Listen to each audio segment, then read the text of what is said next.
오늘 우리에게 주신 하나님의 말씀은 창세기 3장 1절에서 7절 말씀입니다. 그런데 뱀은 여호와 하나님이 지으신 들짐승 중에 가장 간교하니라. 뱀이 여자에게 물어 이르되 하나님이 참으로 너희에게 동산 모든 나무의 열매를 먹지 말라 하시더냐. 여자가 뱀에게 말하되 동산 나무의 열매를 우리가 먹을 수 있으나 동산 중앙에 있는 나무의 열매는 하나님의 말씀에 너희는 먹지도 말고 만지지도 말라 너희가 죽을까 하노라 하셨느니라. 뱀이 여자에게 이르되 너희가 결코 죽지 아니하리라. 너희가 그것을 먹는 날에는 너희 눈이 밝아져 하나님과 같이 되어 선악을 알 줄 하나님이 아심이니라. 여자가 그 나무를 본즉 먹음직도 하고 보암직도 하고 지혜롭게 할 만큼 탐스럽기도 한 나무인지라. 여자가 그 열매를 따먹고 자기와 함께 있는 남편에게도 주매 그도 먹은지라. 이에 그들의 눈이 밝아져 자기들이 벗은 줄을 알고 무화과 나무 잎을 엮어 치마로 삼았더라.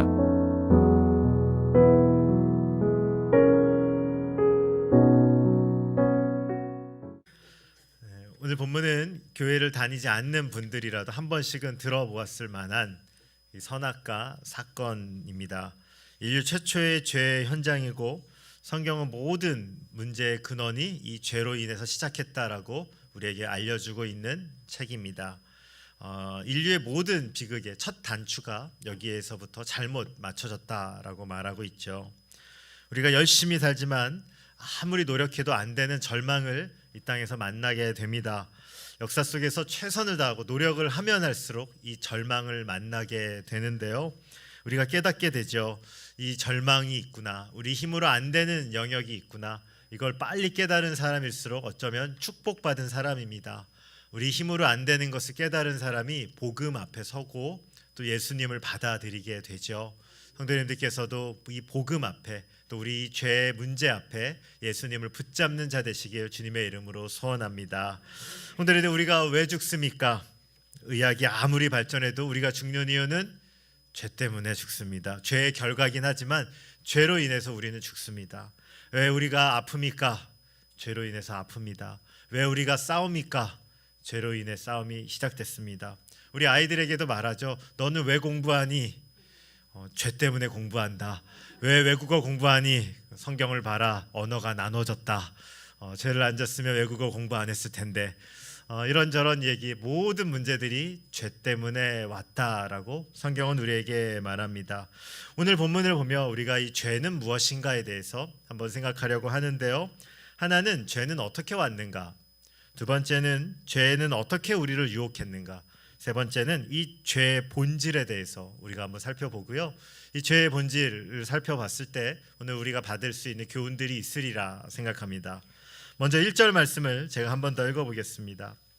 그런데 뱀은 여호와 하나님이 지으신 들짐승 중에 가장 간교하니라.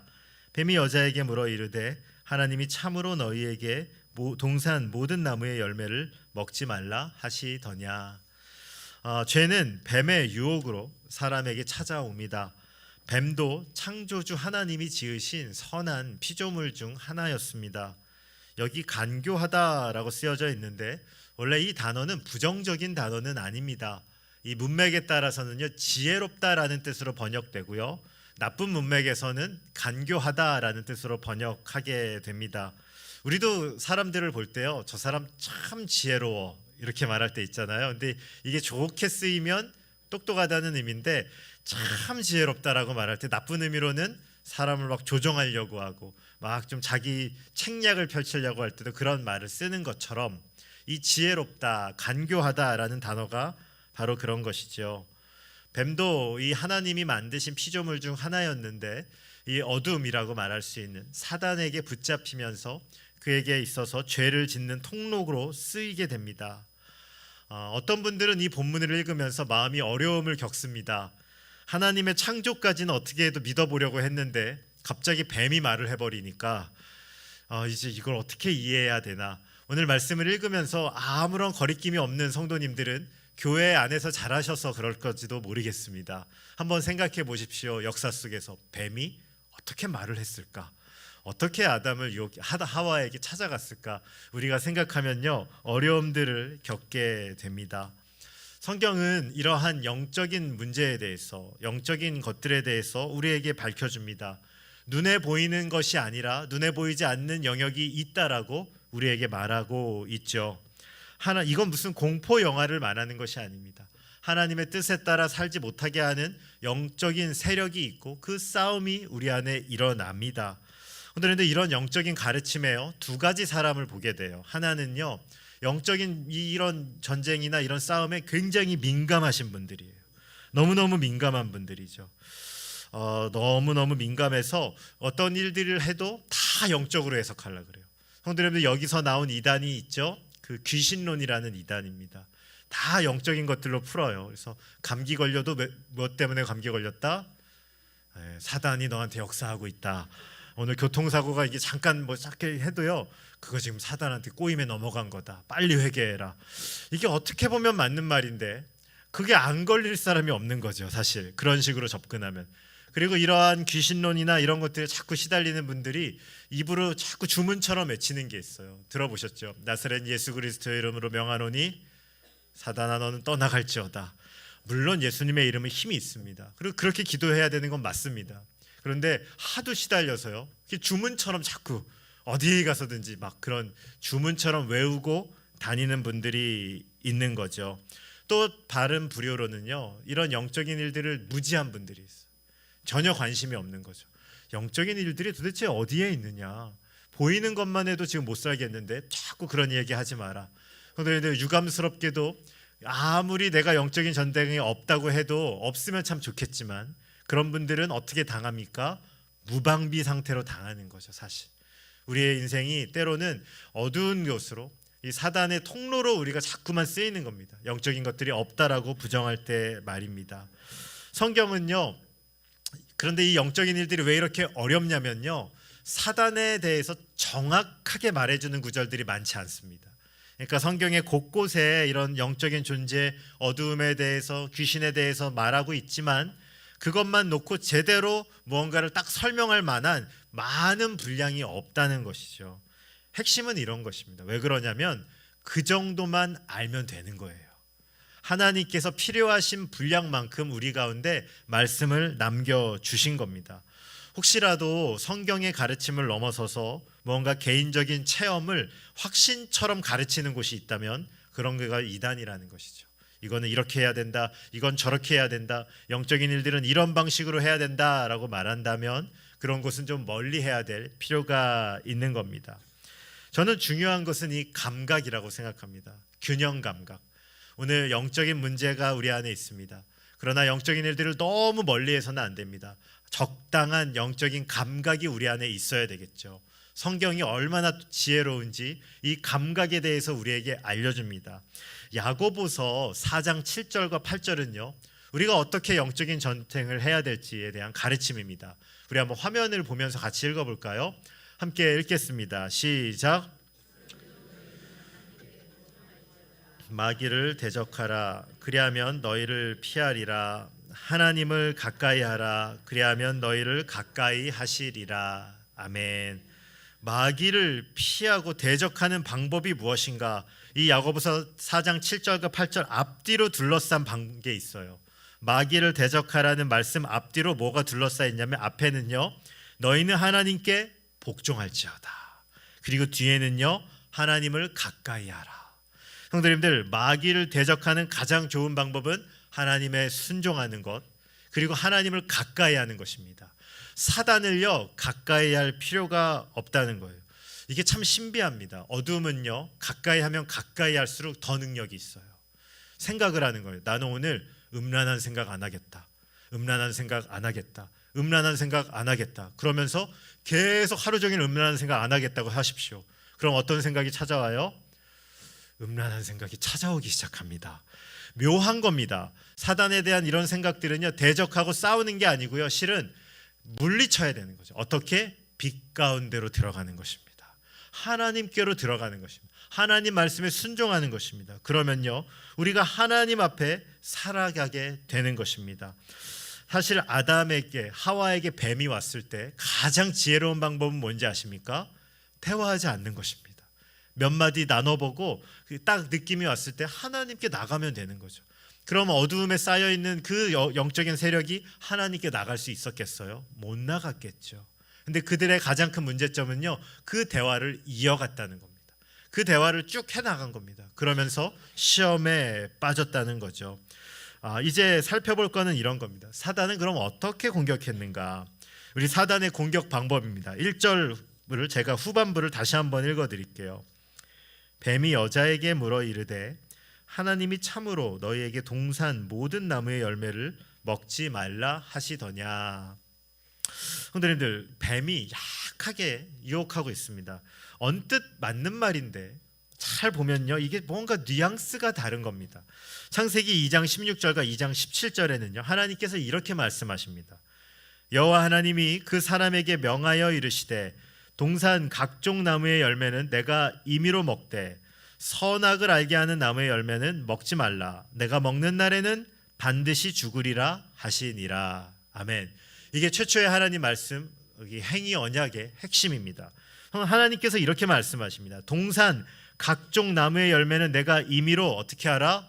먹어라. 동산 각종 나무 모든 것들은 네가 선택해서 먹을 자유가 있다. 임의로, 이 말은요, 너의 자유로 네가 그것들을 다 누리고 기쁨 가운데 행하라는 것입니다. 그런데 오늘 뱀이요, 그 하와를 딱 유혹할 때 어떻게 말하냐면요, 자유에 대해서, 선하신 하나님에 대한 언급은 전혀 없습니다. 그건 다 빼먹은 겁니다. 그리고 선악을 알게 하는 나무 열매는 먹지 말라라는 율법만 가지고 하나님께 시비를 걸고 있습니다. 그런데 이게 참 무서운 거예요. 이게 어떤 거라고 하면요, 하나님을 향한 왜곡된 관점입니다. 하나님을요, 나쁘신 분으로, 뭔가 내 인생을 제한하는 분으로 자꾸만 만드는 겁니다. 뱀은 어떻게 말해요? 모든 나무의 열매를 먹지 말라 하시더냐. 그런데 하나님 이렇게 말씀하신 적 있으셨어요? 없습니다. 다 먹으라고 하셨어요. 근데 지금 모든 나무의 열매를 먹지 말라고 하며 하나님의 성품을 의심하게 만들고 있습니다. 하나님이 준 그 수많은 좋은 것들은요, 다 잊어버리게 만든 겁니다. 저는요, 사역하면서 이런 질문 많이 받습니다. 아유, 목사님, 하나님 왜 선악과 만드신 거예요? 네, 한 100분 정도 있으면 90분은 이렇게 물어요. 하나님 왜 선악과 만드셔서 죄짓게 만드셨어요? 그 말을 잘 들으면요, 약간 하나님에 대한 서운함, 그리고 하나님 왜 이렇게 죄를 지어서 우리 고생하게 만드시냐는 억울함, 뭐 이런 것들을 가지고 와서 자꾸 호소하시는 겁니다. 근데 반면에 이렇게 물으시는 분, 또 이런 걸로 인해서 기뻐하시는 분은 한 번도 못 봤어요. 어떤 걸 말하면, 목사님, 하나님이 최초에 만드셨던 이 에덴 동산은 얼마나 아름다웠을까요? 모든 것들을 누려도 되는 그 인생은요, 얼마나 행복했을까요? 하나님께서 그렇게 우리에게 주셨던 그 기쁨은 얼마나 좋았을까요? 그걸 아름답게 얘기하신 분은 한 번도 못 만났다는 것입니다. 대부분은 선악과를 만드신 하나님을 향한 억울함, 오해, 그 아쉬움, 그걸 우리가 갖고 있다는 겁니다. 때로는 우리 인생 가운데 어려운 일들이 생길 때 이렇게 말하는 분은 별로 못 봤어요. 아니, 왜 영적인 일들이 내 안에 진짜 있나 보다, 어두운 것들이 내 안에 장난치나 보다, 사단이 내 가운데 역사하나 보다, 영적인 전투를 해야 되겠다가 아니라, 아이고, 하나님 왜 내 삶에 이 어려움 주시지? 하나님 왜 이렇게 내 삶을 힘들게 하시는 거야? 하나님에 대한 억울함과 어두움으로 불평하는 마음들은 자꾸 가져오는데, 사단에 대해서 영적인 싸움을 하고 내가 정말로 하나님 의지해서 이겨보겠다라는 마음보다는 하나님에 대한 원망과 불평이 훨씬 더 많다는 것을 우리는 보게 됩니다. 이게 우리 안에 왜곡이라는 겁니다. 자꾸만 시야를요, 한 부분만 바라보는 겁니다. 조금 더 확장해서 보면요, 때로는 성도님들, 우리 사람들을 볼 때 그렇게 보일 때 있지 않으십니까? 사람들을 볼 때요, 그 사람이 갖고 있는 장점도 있고 단점도 있어요. 그런데 그 사람이 갖고 있는 연약함만 자꾸 들여다보는 거, 그게 때로는 그 사람에 대한 왜곡이죠. 사람뿐만 아닙니다. 어떤 기관들, 어떤 모임들, 어떤 그 모임 직장을 볼 때 그런 여러 가지 것들의 장단점이 있는데 한 곳만 자꾸 묵상되는 거예요. 한 곳만 자꾸 바라보는 겁니다. 그게 왜곡이라는 거죠. 그런데 우리가 죄인입니다. 그래서 우리는 옆에 사람이, 또 때로는 다른 사람들이 나의 영역을 침범하면 그걸 잘 못 견디는 거죠. 그 사람이 미워지는 것입니다. 주 안에 사랑하는 성도님들, 오늘 우리의 관점은 어떤지, 우리의 시야는 어떤지 한번 진지하게 보셔야 되겠죠. 성도님들 자녀들 보실 때 어떠십니까? 다 마음에 드십니까? 조용히 해주시네요. 예. 다 마음에 드시면 할 수 없고요. 근데 다 마음에 들기도 하다가 때로는 이거는 아닌데 이럴 때가 있습니다. 아닌다고 해서 뭐 어떻게 하시겠습니까? 단점이 있는다 그래서 자녀 버리시겠습니까? 아니죠. 하나님이 붙여주셨잖아요. 하나님이 그래서 만나게 하셨잖아요. 사랑하는 마음으로 그를 품고 그를 돌볼 수 있도록 은혜를 구하는 거 아니겠습니까? 오늘 사랑하면요, 단점보다 장점을 더 보여야 됩니다. 하나님께서 오늘 우리의 관점이, 하나님을 향한 우리의 관점이 그러한 눈으로 변할 수 있길 주님의 이름으로 소원합니다. 하와가 어떻게 일할까요? 2절과 3절 말씀을 제가 한번 읽어보겠습니다. 여자가 뱀에게 말하되 동산 나무의 열매를 우리가 먹을 수 있으나 동산 중앙에 있는 나무의 열매는 하나님의 말씀에 너희는 먹지도 말고 만지지도 말라 너희가 죽을까 하노라 하셨느니라. 아멘. 하와가 하나님의 말씀을 정확하게 기억하고 있었다면 뱀의 이 전략 앞에 하나님의 말씀으로 이겼을 겁니다. 우리 예수님께서 광야에서 승리하셨던 것처럼 말씀으로 이기시잖아요. 근데 하와는 말씀의 준비가 돼 있지 않습니다. 하와는 이렇게 말해야 했죠. 아니야, 하나님이 동산에 있는 모든 것들을 먹어도 된다고 하셨다. 오직 중앙에 있는 저 나무 하나만 먹지 말라 하셨다.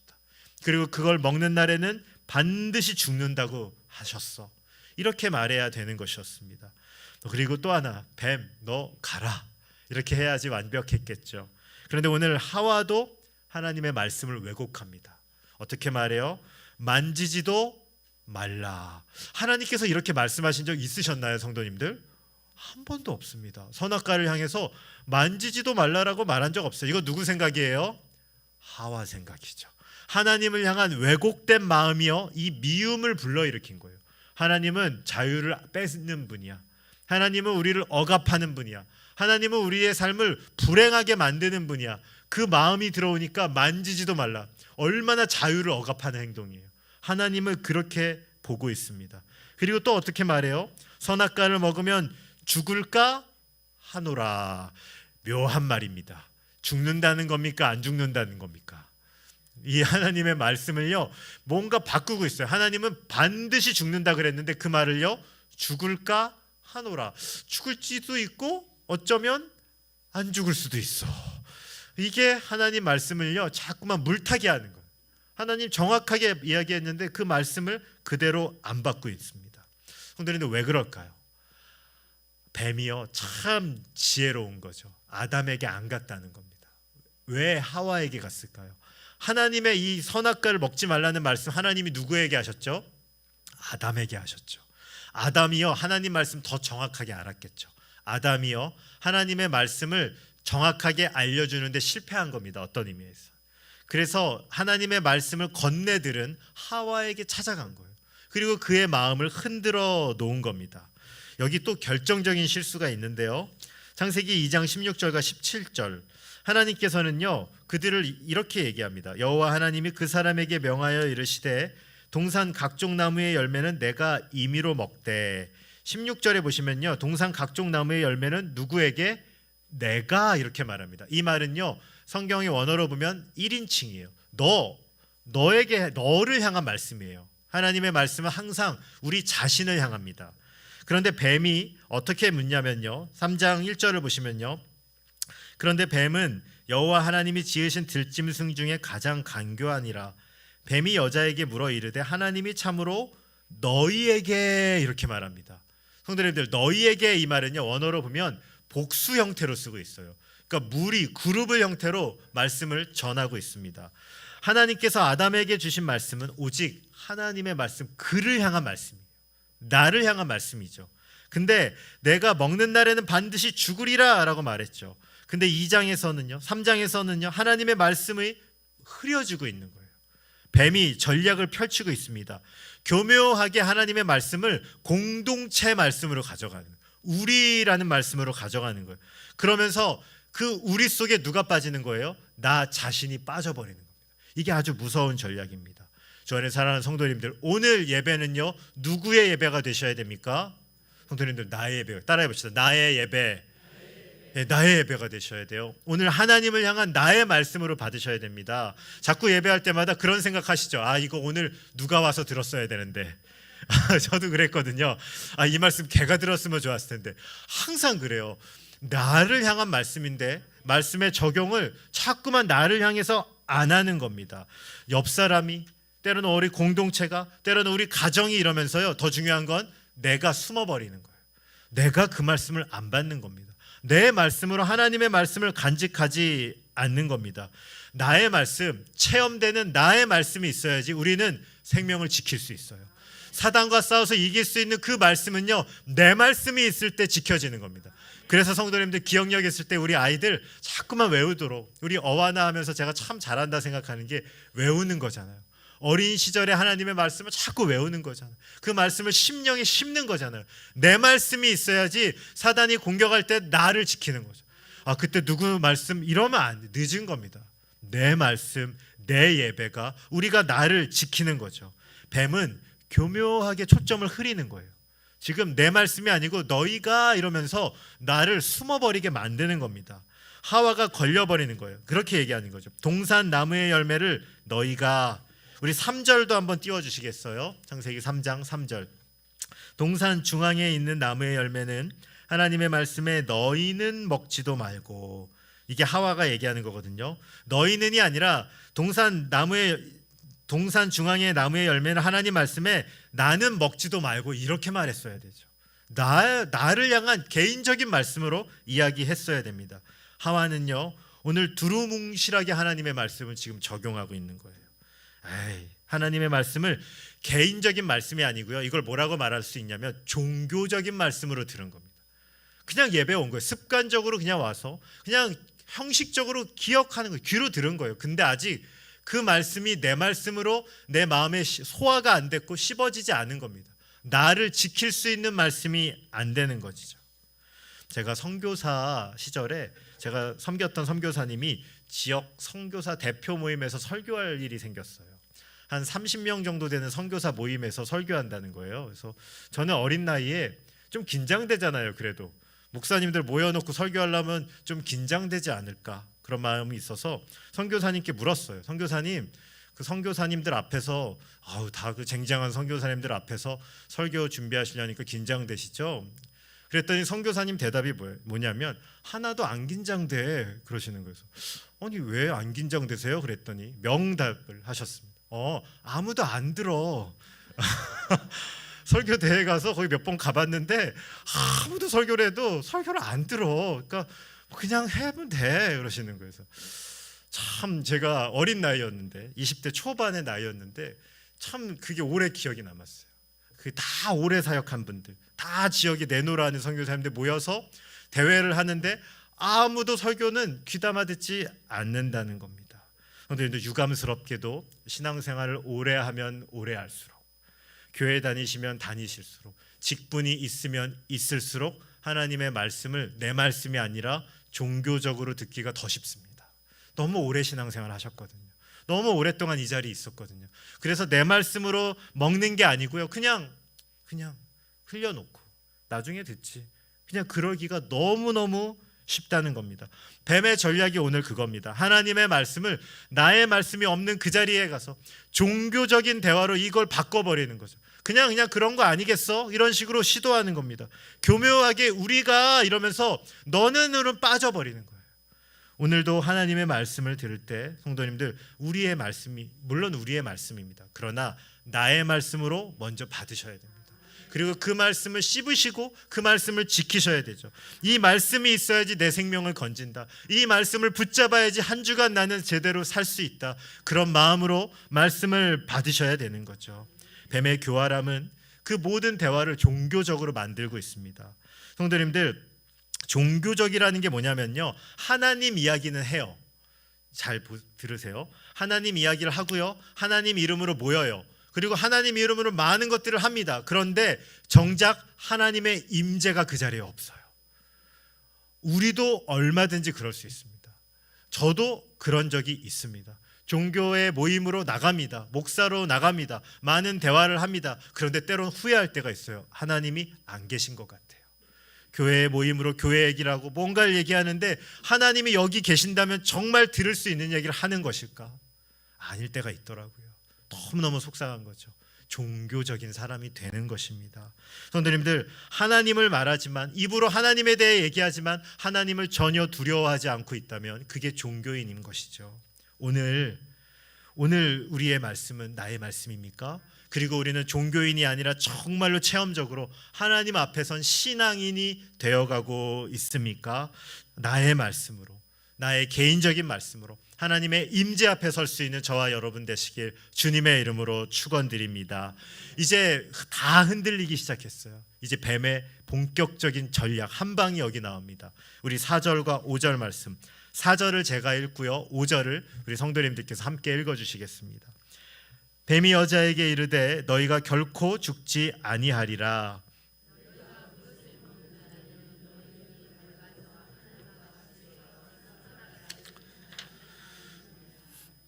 뱀이 정말 하고 싶은 공격이 이겁니다. 선악과 먹어도 너희 안 죽어.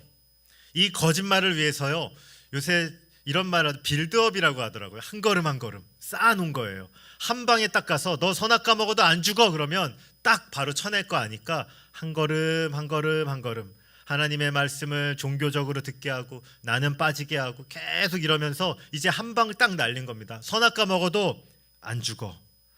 이제 저 강력한 올무가 딱 온 거예요. 처음에 작은 것들이 유혹했죠. 그때 반응한 겁니다. 그리고 이제 한 방이 걸린 거예요. 이제 딱 넘어가면 올무가 우리를 싸는 것이죠. 이제 결정적인 한 방 5절. 이것을 먹으면 눈이 밝아져 누구처럼 된다? 하나님과 같이 되어. 이 말이 뭐냐면요, 성도님들, 선악과를 먹는다라는 이 행위의 핵심은요, 선악과 먹으면 네가 하나님이야. 하나님과 같아지면 하나님이 필요 없죠. 하나님이 되는 거잖아요. 그러니까 선악과 먹으면 이 의미는요, 네 인생 누구 거야? 네 거야. 너의 삶은 네가 사는 거야. 네가 결정하는 거고 네가 답이다. 율법이 어딨어? 그 기준은 너에게 있어. 행복의 기준은 너에게 있어. 네가 좋은 걸 가는 거야. 그게 사단의 메시지입니다. 성도님들, 죄의 본질이 무엇이냐? 내가 하나님 자리에 오르는 것이죠. 하나님을 내 인생에서 치우는 것입니다. 거룩하신 하나님을 이제 떠나가는 것입니다. 하나님이 아니라 내가 내 인생을 스스로 사는 게 진짜 행복한 거지. 이게 죄의 유혹입니다. 창조주 하나님을 하나님 자리에 두지 아니하고 내가 왕이 되는 것이죠. 성도님들, 정말 하나님의 말씀이 나를 행복하게 하십니까? 아니면 다른 것들이 내 인생을 행복하게 하고 계십니까? 진지하게 우리의 인생을 가장 행복하게 하는 것은 무엇입니까? 세상의 가치입니까? 아니면 영원하신 하나님이십니까? 아담과 하와가 스스로 하나님처럼 되겠다라고 이 선악과를 먹는 순간 그들은 결정한 거예요. 어디를 떠나기로? 에덴을 떠나야죠. 에덴은 누가 통치하는 것입니까? 하나님이 통치하는 것입니다. 하나님이 왕이 된 곳입니다. 하나님의 주권자, 하나님의 나라입니다. 이제 선악과를 먹으면서 내가 하나님처럼 될 거야, 이 말은요, 나 에덴 떠날 거야 이겁니다. 실은 에덴에서 추방된 게 아니고 자기들이 그 선악과를 먹는 순간 결정한 거예요. 나 하나님 없이도 살 수 있어. 이게 죄의 본질이죠. 하나님을 떠나가는 것입니다. 하나님을 무시하는 겁니다. 죄가 갖고 있는 가장 본질은 이거죠. 하나님과 관계하지 않는 것이죠. 하나님을 떠나버리는 것입니다. 오늘에도 혹시 오늘 우리의 삶에도 그런 메시지 있지 않습니까? 이 정도는 해야지 살 수 있다. 이건 해도 내 인생이 기쁜 것이다. 하나님의 말씀이 아니고요, 내 기준으로 선택해서 살고 있지 않으십니까? 당장 그걸 하면 기쁠 것 같지만 정말 그것이 우리를 행복하게 만들까요? 지혜로운 사람은요, 그 자리에 안 가고도 그걸 아는 사람입니다. 꼭 술에 중독이 돼야지, 그래서 몸이 망가져야지 중독이 해로운 걸 알겠습니까? 안 가도 압니다. 성도님들, 또 이것들 성적인 욕망들, 유혹들대로 다 살면 우리 인생이 얼마나 불행해질지 수많은 데이터가 있는데 꼭 그 자리에 가셔야지 압니까? 그렇지 않습니다. 이미 아는 것이죠. 수많은 데이터들이 우리 앞에 있습니다. 우리는 어디로 서야 되겠는가? 하나님이 계시는 자리에 서야 되지 않겠습니까? 모든 문제는 하나님을 떠남으로 일어났다는 것을 아는 우리가 되었으면 좋겠습니다. 이제 결론을 내겠습니다. 오늘 아담과 하와의 이 선악과 범죄를 보며 먼저 첫 번째 결론은 이것입니다. 성도님들, 나의 말씀을 가지셔야 됩니다. 나의 말씀이 있으셔야 됩니다. 나의 개인적인 말씀이, 내 심령을 지킬 수 있는 말씀이 성령님들 안에 있으셔야 됩니다. 오늘 예배, 우리가 이렇게 공적인 예배로 모이면 많은 분들이 옵니다. 숨어 계시면 안 되는 거죠. 사실 이 예배의 말씀을 나를 향한 말씀으로 알고 또 고민하고 도전 받으셔야 되죠. 성도님들, 내 예배가 있어야 됩니다. 내 하나님을 가지셔야 됩니다. 체험이 있어야 되고 신앙인이 되셔야 됩니다. 오늘 그렇지 않으면 우리는 종교인의 자리로 가는 것이죠. 아담에게, 하와에게 있어서 하나님의 말씀은 그냥 제3자의 말씀이었어요. 내 말씀이 아니었어요. 그게 그 여인을 지킬 수 없었다는 거죠. 주 안의 사랑하는 성도님들, 내 말씀을 가지기 위해 어떻게 해야 되겠는가? 저는 이런 답을 내립니다. 결론은 복음밖에 없다.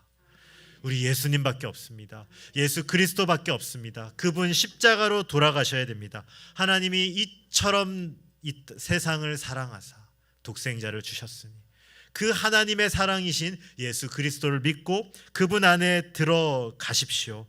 유일한 방법입니다. 이제는요, 내 인생의 주인이 내가 아니라 누가 되셔야 돼요? 우리 하나님 예수 그리스도를 내 인생의 주인으로 모셔드리는 겁니다. 성도님들, 인생은 지금 누가 주인이 되십니까? 지금 누가 다스리고 계십니까? 내가 왕자에 혹시 계시다면 이제 내려오시고 하나님을 나의 왕자로 모십시오. 예수님을 나의 주인으로 섬기십시오. 그리고 마지막으로 예수님을 나의 주인으로 섬기신다면 주일만이 아니라 이제부터는 월요일부터 토요일까지, 그리고 교회만이 아니라 우리의 직장과 가정에서도 누가 왕이 되셔야 돼요? 예수님이 왕이 되셔야죠. 예수님이 이 직장에 계시다면 어떻게 일하실까? 사람들을 상대하는 것이 달라져야 되겠죠. 또 우리가 시간들을 쓰는 것이 달라져야 되겠지요. 하나님이 왕이십니다. 하나님의 통치 가운데 우리가 있습니다. 그리고 그 은혜가 우리를 다스려야 합니다. 마지막 구절이 오늘 설교 준비하면서 로마서 6장 14절 말씀이 생각났습니다. 예수님 아래에 있는 우리는 이제 이런 존재입니다. 우리 함께 같이 읽고 설교를 마칠까 하는데요. 함께 읽겠습니다. 시작.